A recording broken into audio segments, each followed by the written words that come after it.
everyone, this is Phionne. I just wanted to make a quick video. I get 50 to 100 calls a week about people who are looking for properties to rent, and a lot of times they have the same issues, and I just wanted to address those of you out there that are looking for properties to rent and your credit is not so good. So I wanted to just give you 5 quick tips about how to find a property for rent and possibly get approved if you have adverse items in your credit history. Okay, so the first thing I want to say is find a private landlord. A lot of times the private landlords are more flexible than the large apartment communities. The large apartment communities are sometimes more strict, or most of the times they're way more strict than if you just find a private landlord. So that would be my first tip. If you find the ad on Craigslist or Hot Pads, or you may even find a private landlord on Zillow, or if you're out riding and you see one of those red and white for rent signs, call the number on those signs, and a lot of times they are privately owned rental properties. So that would be my first piece of advice. The second piece of advice is once you contact them, ask them up front, what is your rental criteria? If they tell you that you have to have good credit and stable rental history, you have to make 3 times the rent, be upfront with them. Let them know that you have items on your credit that may that you need to disclose to them up front. Just talk to them about it and ask them up front, would this prevent me from being approved? If they say yes, don't apply, because you don't want to waste your application fees. Generally in this area, the application fees sometimes can range from $50 to $100 per person. So just ask up front, what is your rental criteria? Be upfront about them with them about what's on your credit report, and ask them if it's going to deter them from approving you for the property. The third thing I want to say is that have everything together. So if you meet a owner at the property, ask them to go ahead and bring the applications with them. Ask the owner to bring it with them so you can complete the application. Have the application fee with you. So if there's an application fee per adult, if they say that each person over 18 needs to complete an application, be prepared to pay the application that day. If you have everything up front and organized, a lot of times the owners will appreciate that. So complete the application, have the application fee in the form of a cashier's check or money order, and possibly cash. Ask them up front what forms of payment they accept. A lot of times people don't accept checks for application fees. So ask them up front what forms of payment they'll accept and have it there when you meet them. Also, when you meet the owner at the property, have your last 2 paycheck stubs with you and your current landlord's name, phone number, and email address, so it'll be easy for them to process the application.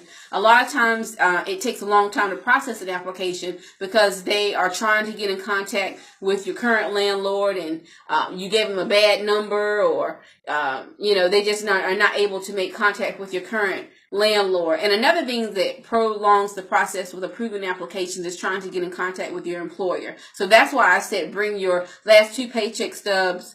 For everyone over 18, bring them with you, because if they can't get in contact with your employer to verify your employment, they'll already have your paycheck stub, and they may be able to use that as a substitute. The fourth thing I want to say is also, if you see the property, you fill out the application, and they come back to you and tell you that you're approved. If they tell you you're approved, have the security deposit ready to go. The worst thing is to be approved for a property after you've been looking and looking and looking, and then they tell you that you are approved and you don't have a security deposit. Go ahead and have a security deposit. So all you have to do is give it to them, because likely they will still be showing and advertising the property if you don't have a security deposit. And that's what I do. If the person who I approve can't come up with security deposit, I continue to show it until I find someone who's approved and is serious and has a security deposit. So go ahead and have the security deposit to them within 24 to 48 hours if you want that property. The fifth thing is, if you don't have good credit, a good rental history or a great rental history can be your saving grace. So if you have adverse credit and you have some items on there that need to be taken care of, but you've been at your current residence for like 5 years and your landlord can vouch for you and say that you pay your rent on time, they never had to file eviction papers on you, you keep your house immaculate, those types of things, they weigh heavily. I mean, I'm a private landlord, and if someone has an excellent rental history, and they don't have great credit, that's the second thing that I look at, and I say, you know, if they pay their rent on time, that's the most important thing in my eyes. So that weighs heavily. And be honest on your application about who your current landlord is. There are ways to find out all addresses that you were previously attached to. So if you're renting somewhere, put your actual landlord on the application. Don't put your cousin or your uncle or your aunt, you know, on there. Put the actual owner of the property so that your rental history can be verified. So the rental history means a lot. The seventh thing, the other, I have 2 bonus things. I know I said 5, but I have 2 bonus things that I want to say. One is that if you don't have good rental history or credit, your income is the only other thing that really they have to take into account.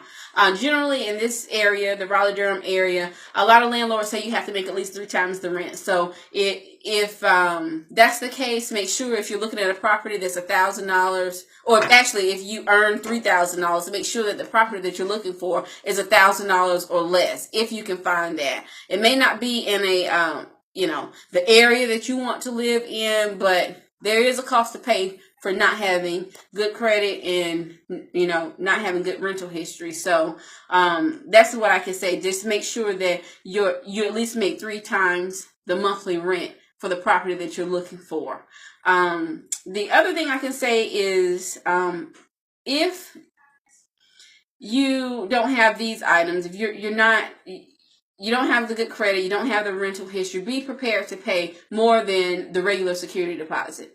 A lot of times, the landlord just wants to know that you're going to pay your rent on time, and they need some kind of safety net if you don't pay your rent on time. So that's one thing that you can have if you are not approved. Say, if I were to put another additional month security deposit down, would I be approved then? Or you can talk about it up front. But just note that, as I mentioned before, there's a price to pay for not having your credit in order and not having a good rental history. So if they do say, yes, I'll approve you with 2 months rent as a security deposit, you know, you have to be okay with that, because they need to be secure. They don't know you personally. They just want to make sure that they're secure and they have some type of safety net if they give the keys over to you.